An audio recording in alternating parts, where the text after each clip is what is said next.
Sun has already set, or maybe it hasn't set in Australia. Because yeah, maybe not. You're having a glass of Shiraz as we speak, which sounds good right now. New York, hello, New York. Once in a while, we have people who join us from British Columbia, which is, I think, amazing since it's 5 a.m. Yeah. That's what we call dedication, you see. Absolutely. Lots of dedication. All right, Maldives, 10 p.m. in Melbourne. There you go. It is definitely Shiraz time. All right, so let's go ahead. Hey, Terry, welcome. Terry is joining us from Namibia. I can never say that right. And he did a lot of work on the sustainability curriculum, this rewrite that we did, the online thing that we did. So huge call out to you, Terry. You're a great worker and partner with us, so thank you. Okay, let's go ahead and get this started. So welcome to another edition of our sustainability webcasts that we do every month. And we'll be doing it again next month. We're not sure who we're going to be talking to, but this is an opportunity for us to talk about all things sustainability, to talk to people all over the world who have a stake in it, who are doing things that are remarkable, that are educational. You know, everything we do is about learning and acting. So today, and oh, by the way, we're just wrapping up a board meeting for the Feed the Planet Committee, and I will just say that it was unbelievable, the progress that we have made. And I think that the next time when we do this, I'm going to do for everybody here like a 2-minute recap of what we talked about, because the progress that we have made and the number of lives that we have reached, I think is bigger than most people realize. You know, like 85,000 kids all over the world that we've impacted in sustainability education. 85,000 kids. Anyways, we'll talk about that, and we have lots of big plans, and it's exciting. So with that, today we're doing things a little bit differently. And, you know, Lynn ran into our guest in Abu Dhabi and was like, we need to have her on this webcast. And I'm like, okay, let's do this. Because our guest, I'm going to talk about her and go through her resume here, her bio just briefly, but, you know, she's going to kind of be the young person, which is a really huge responsibility because I'm asking her to speak on behalf of all the young people in the world. No pressure. No, but seriously, you know, a lot of times we talk to people who are further along in their career. And I think once in a while, it's fun to take a step back and kind of go, wait a minute, what's happening with the younger people in our profession, the people who are starting out, the people who are going to be the future of what we do? It's, I think, fun to hear from them and what they're thinking. So we asked Rebecca Van Bommel, I want to get the pronunciation wrong, to join us, and she's joining us from Toronto, Canada. Now, why is she here? Well, she is a World Chef's Young Chef Ambassador. She's on the Global Development Young Chefs Committee. She's a Young Chef Liaison with the Canada Culinary Federation National Board. She is a Red Seal certified Young Chef in Toronto, as I mentioned. And currently, this is kind of fun, she's working as a chef and sales specialist. So on the sales side of thing, on the food broker side of thing, and at the same time, she's also cooking in a retirement home, which is a really interesting thing. Back when I was in culinary education, we would tell people that's a market you should look at. And everybody was like, no, I don't want, I want to work at 3-star Michelins. Anyways, we can talk about that later. I think that's really cool. She is, by the way, in her spare time, a member of the Olympic Culinary Team Canada 2024, and has already competed in the Culinary Olympics in 2020 and 2016. Whew, you are busy. And she's competed and placed in lots of regional and national competitions, et cetera, et cetera, et cetera. She also worked in a Michelin starred restaurant in Castle, love that, in Ireland. So with that, Rebecca, a huge welcome from all of us here in the Feed the Planet community. Thank you. Thank you so much for having me. So we're going to just jump right in. And originally, I mean, maybe just tell us a little bit about your story. How did you wind up in this profession? What was your pathway? Just kind of a Sure. So I knew from the start I wanted to pursue something in the culinary field. I've always loved baking different desserts for my family and friends, cooking. So as soon as I finished high school, I went straight into a 2-year culinary school program, and that just solidified how much passion I had for the industry and how much I loved it. So from there, like Chris mentioned, I did some apprenticeships over in Ireland, really enjoyed that as well, and just kept cooking, did a few different like avenues, hotels, local pubs, a Michelin star, and then COVID hit and the industry slowed down a bit. And some chefs I had been working with previously on a contract basis at like food shows and things like that reached out to me and had a food sales position open. And that's how I kind of transitioned over into that avenue. And I've been really enjoying it. So, two questions. What do you love about being in the food broker world? And also tell me just a little bit more about why the retirement community. What was the draw there? So the food broker world I love because it's almost like you get to see behind the scenes. So I get to interact and talk with different chefs every single day, talk to them about what products they're using and why, get a little insight into their restaurant or their business and how they run things and what things they prefer. So it's kind of a really cool, for me, coming from a chef background, like behind the scenes look into different chefs' lives. So that's been really enjoyable for me.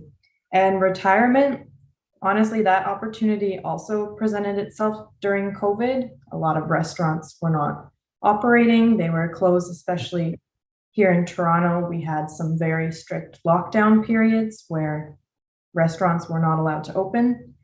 So I needed to work. I needed to put food on my own plate. Retirement communities were hiring more staff at the time because they needed to really take precautions against COVID. So they needed more people in order to do that. And so I got into that world and realized like, wow, they make still really good food. We serve, steak, we serve lamb, we serve lobster tails to our residents, but the work-life balance is way better. They eat at 4 or 5 p.m. I'm home by 7 p.m. every night. Not bad. Not bad So, at all. it's kind of interesting hearing you talk about the pandemic, because I think that everybody in your generation will have that moment in their collective histories where they're going to be like, and then the world blew up. And a lot of people changed and a lot of people rethought things, which we're going to get to when we get to the whole labor question in a little bit. But I just, for those people who are joining us who are in the educational world, really talk to your students about the whole retirement piece, because that's huge. And I'm just curious, real quickly, just go back that for a second. What is it you love about that? I mean, outside of kind of work-life balance, is there any satisfaction from kind of serving that market? How do you interact with the people who are there? How does that work? For sure. So depending on the restaurant, you often don't get to talk to the people who are eating your food. Retirement's completely different because it's the same exact people every single day, and you can actually build a relationship with them, find out their likes and dislikes. And there's a lot of creativity allowed in retirement. So you're not making the same dishes every day like you would often in a restaurant. Every day is different, and you can take what the residents are telling you, what they love, what they don't love, and take that into account and create amazing food for them. That's great. That's really great. So, competition, it's something you do a lot at a very high level. So any kind of lessons learned from the competition world, or I guess maybe the question is, why are you in it? What drives you? Because I know a lot of people who are in the food world who are like, competition, oh geez, why is it appealing to you? So I did my first competition while I was still in culinary school. It was a small local one. I said, I'll do this just for fun, see where it goes, just have fun with it. Got first place. And then I was kind of like, oh, It's fun. This Maybe is I'm good at this. kind of like a good stress. It's a stress, but it's a stress that just kind of motivates you to want to try better.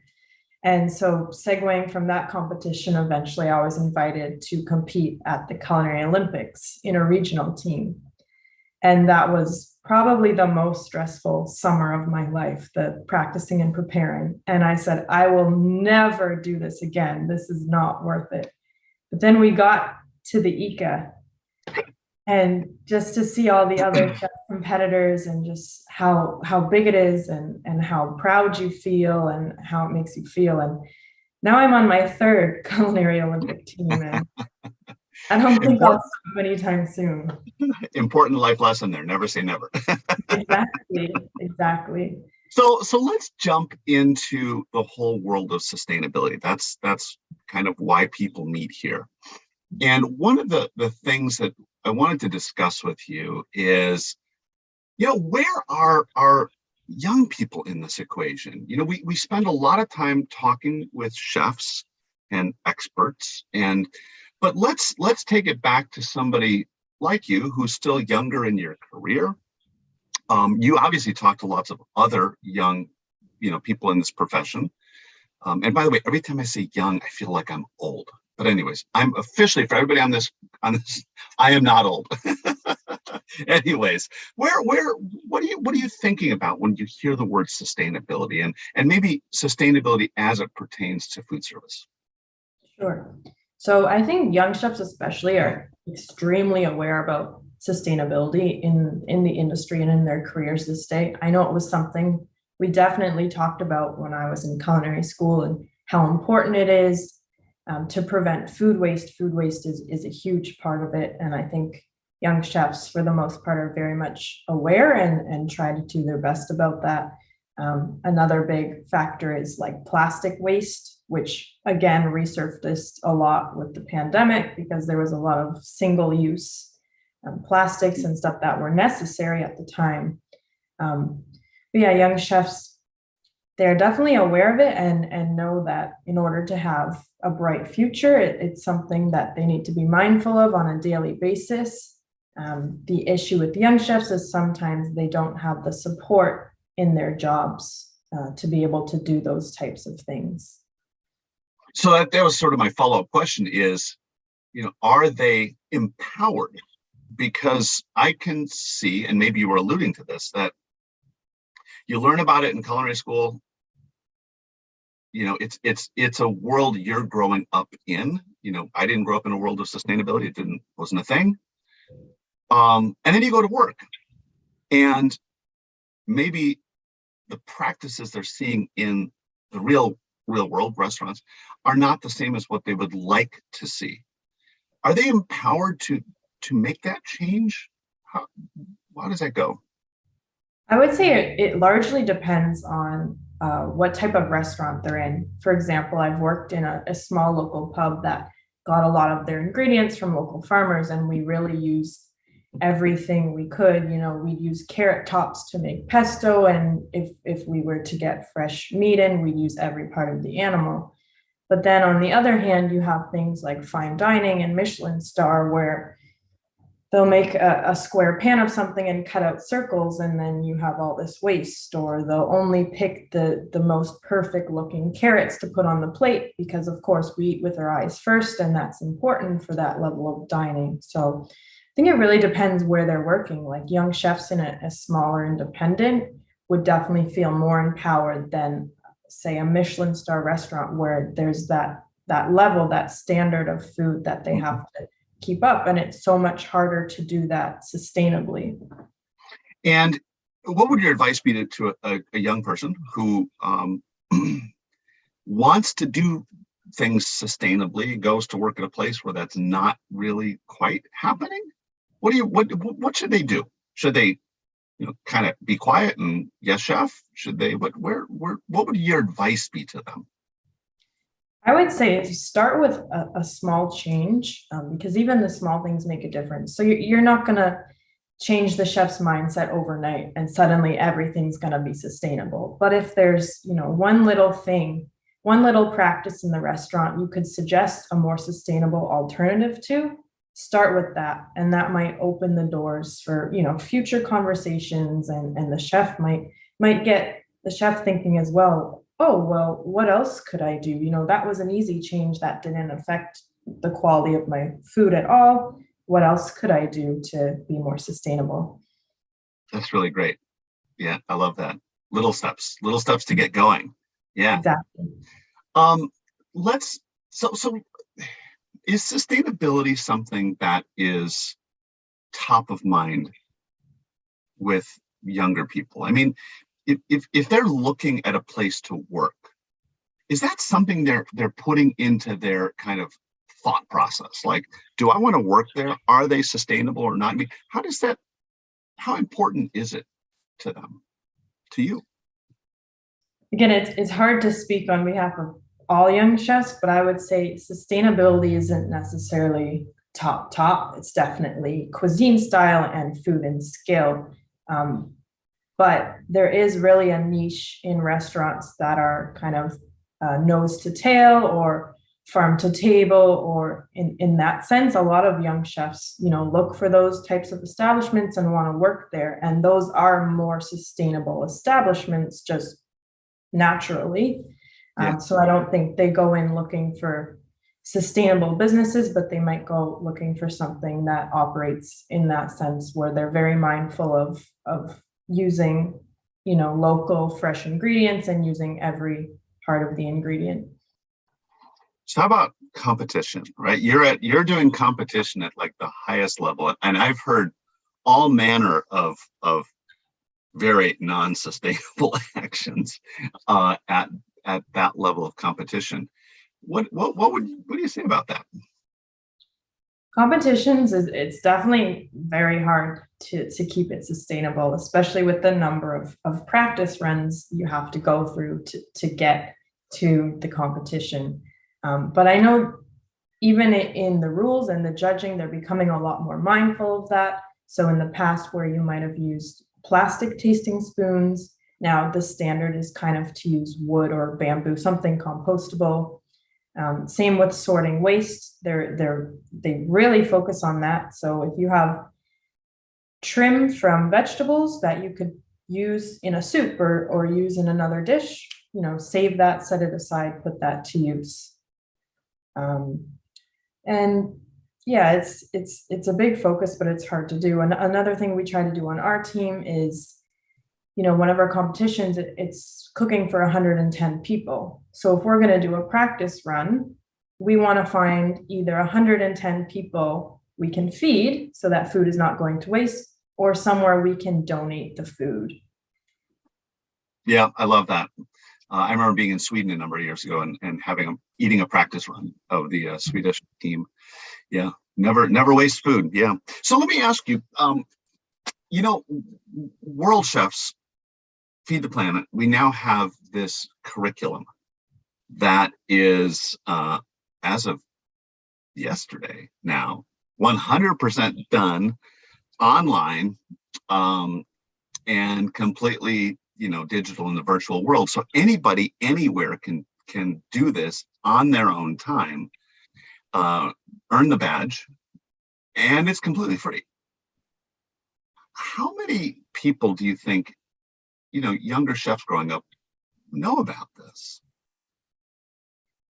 I definitely think not enough know about it. I think young chefs who are really involved and engaged in their local culinary federations or young chef clubs, they know because they attend the meetings and these things are brought up at meetings and kind of advertised. But anyone who's, not a member of one of these amazing groups, there's definitely a disconnect. Like, how are they going to find out about this? How are they going to get this information?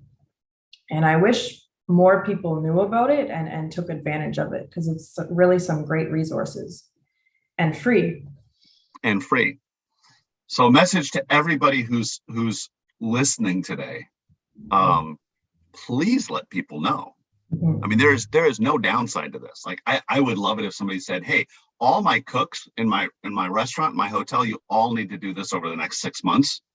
and just demonstrate that you've got the badge that's here, or culinary schools can use this as an assignment, right? You don't even have to teach it.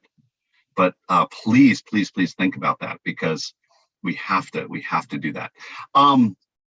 So by the way, if you have questions, put them in the Q&A, please, because we're going to come up to that momentarily here. And what tends to happen is then one person, then all of a sudden there's like 10 questions and we run out of time. So if I see a bunch of questions, I'll stop this earlier.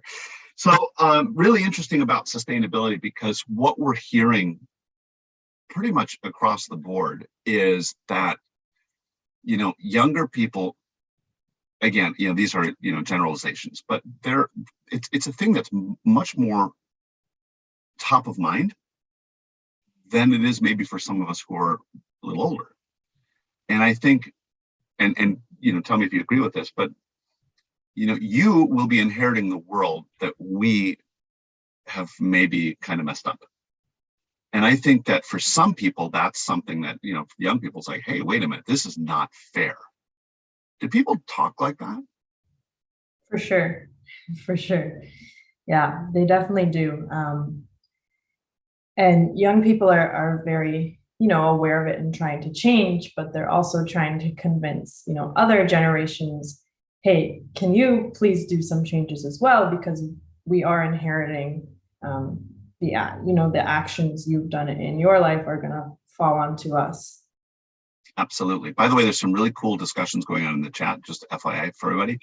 All right, so let's jump over to this whole question of labor. And I don't think there's a country in the world right now that has plenty of workers. Maybe that's not true, but it seems like everybody I talk to says they don't have enough cooks. I hear tales in Europe. I hear tales here in the US of restaurants that just don't have enough workers. And the workers that they want to hire are people, Rebecca, like you. And what does it take? I mean, what do you want to see from an employer today? What are people talking about?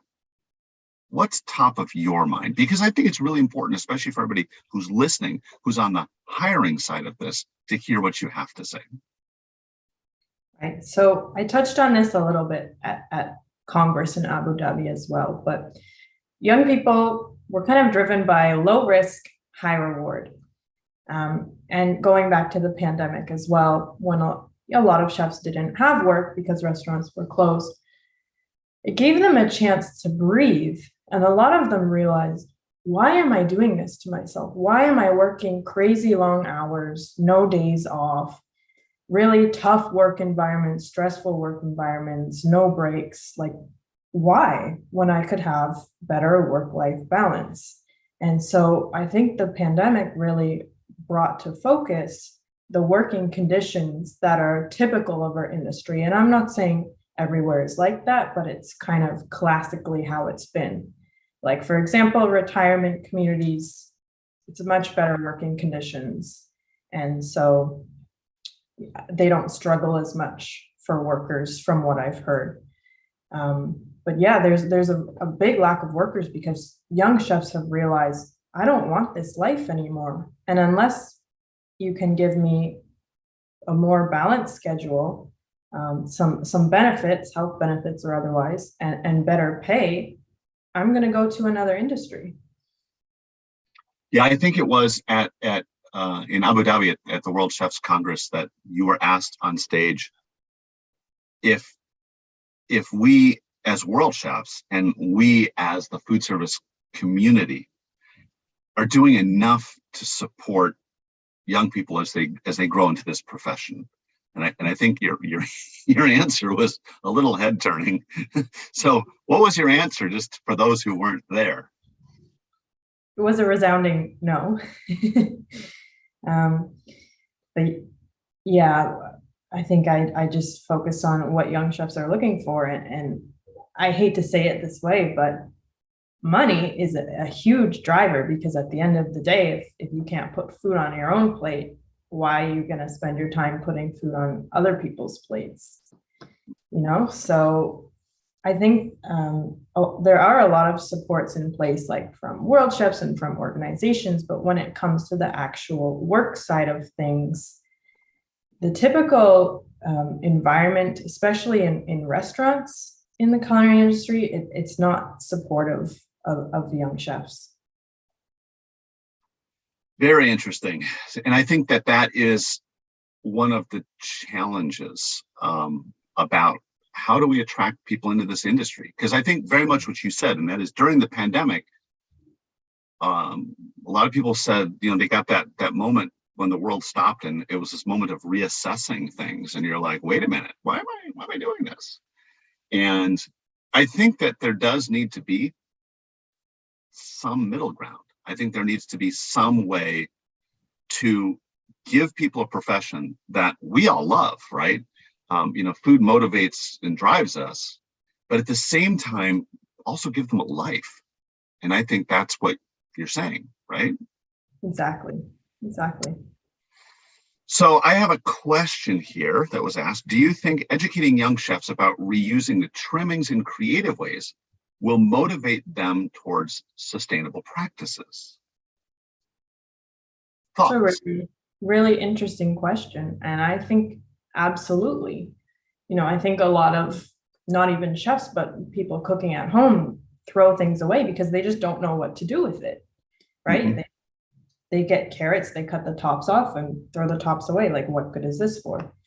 But there's recipes out there that use these items. And I think, especially if culinary schools focused on that, and I know my school was pretty good at that, using all parts of everything, whether it's vegetables, whether it's animals, and showing you different creative dishes you can make just from scraps or food waste, would really, when young chefs do go out into the industry, they'll take that with them and they'll be excited about it. I will also sort of maybe respond to that question a little bit, which is, I think a lot of times the people who are entering our profession or at the earlier stages in this profession know more about sustainability than many of the chefs do. In other words, the education may go the other direction. And I think that that's a really important thing, to hear what people are saying from the younger side of things. So, well, this has been super interesting. And it's great to hear a different voice. And I think it's also great to hear a voice, Rebecca, like yours, that's not afraid to say what you said, which is, no, we're not doing enough to keep us in the profession right now and to attract us to that profession. So I think that's on all of us now, is to think about, how can we always be more sustainable, of course, but also how do we keep employees and keep them happy and at the same time run successful restaurants? That's a challenge. So I told you when I talked to you, we spoke yesterday, by the way, everybody. So I told you, Rebecca, I was going to ask you this question. So we're going to wrap up with the same question I ask everybody, all the guests on this, is give us one piece of advice. And what I'd like to do, and maybe focus on sustainability a little bit. Give us one piece of advice for people in your subset of workers and people in the industry, and then maybe one piece of advice for those of us who have been in the industry, quite a while longer. Sure.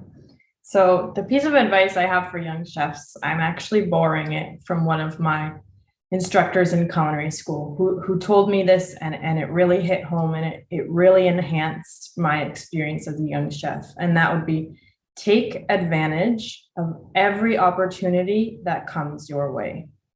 Volunteer for everything. So if you're in school and there's an event happening and they say, I need 2 volunteers, put your hand up and join.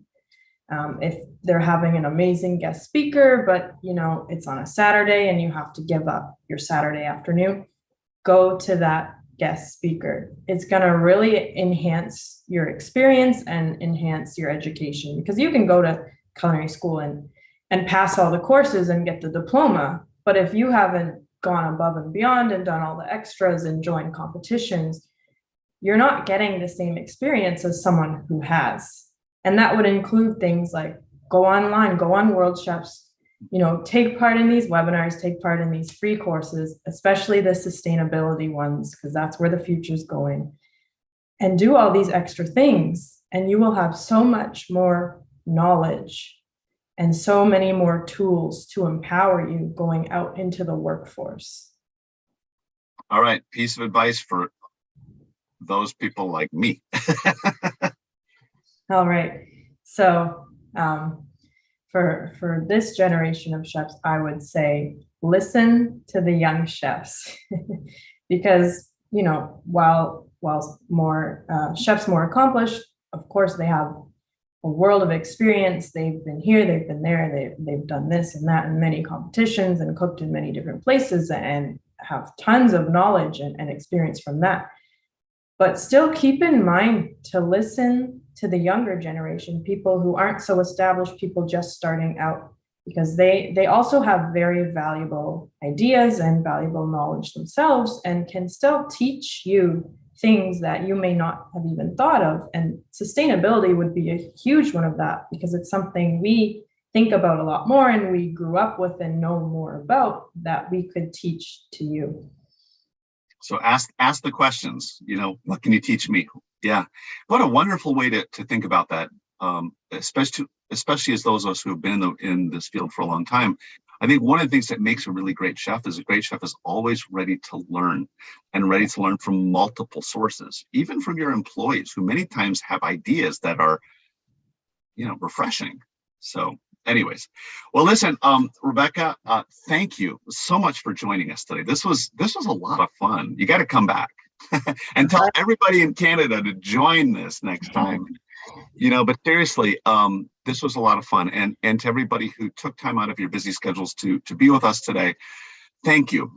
Time is a precious gift, and hopefully we gave you something to think about in these 30 minutes, maybe something that helps you in your career and maybe even challenges you a little bit. And of course, a huge thanks to Lynn and everybody in the office, Lynn in particular, who makes all this happen. Without Lynn, nothing would happen. So Lynn, thank you very much. And I look forward to seeing you all next month. So thank you and goodbye. Thank you.